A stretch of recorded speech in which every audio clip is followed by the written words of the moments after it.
Tell this story quick. Naaman, a good man, comes down has leprosy.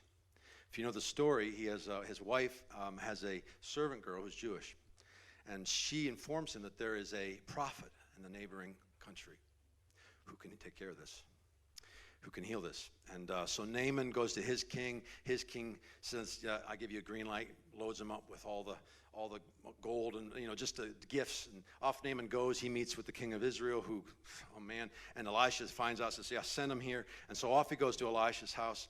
And he gets to Elisha's house. And if you know the story, Elisha actually doesn't even come out, to greet him. Elisha literally sends out his servant. The servant says, hey, there's a river. You passed it on the way up. Just go swim in it 7 times. And Naaman's upset. So he's instructed. He says, go dip in the Jordan 7 times. Naaman is angry. He's come with a lot of fanfare. He's a somebody. He's a little bit put out by this. The fact that Elisha didn't come out, and then the fact that Elisha didn't. The Jordan River. They had better rivers where he was from. Like he'd already taken a bath.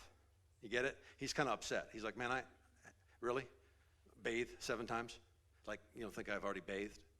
And we got better. So he's frustrated, and he leaves in a huff. But thankfully, being a wise man, he has good servants around him, and he's able to hear them. And one of his servants gets up the strength or the motivation to be able to address him and says to him, hey, it's the Jordan River. It's right there. Like, how hard is this? Right? So Naaman, he goes, okay. And he goes down to the water. Here's what happens. Naaman goes under the water. 1 time. Stupid. This is the stupidest.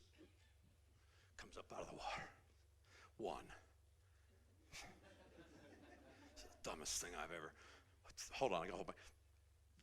2. Oh, can't believe.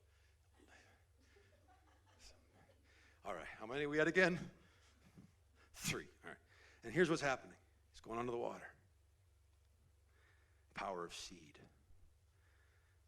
He'd actually said that he wanted Elisha to just abracadabra, like do some magic trick. Wave your hand over the spot. That's actually what he wanted. Do something. Right? Here he is in the Jordan. 3 times down, and he comes up. He goes under a 4th time. You know what's happening?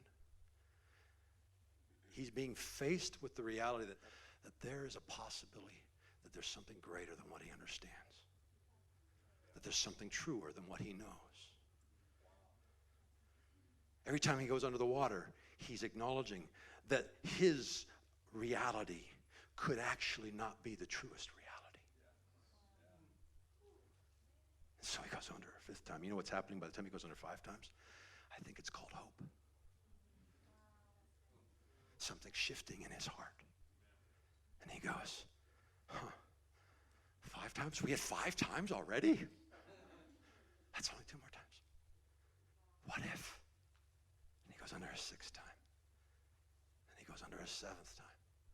And he comes up expecting something. And he's healed.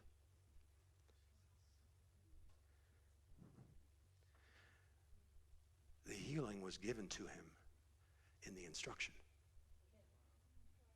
He already possessed the healing.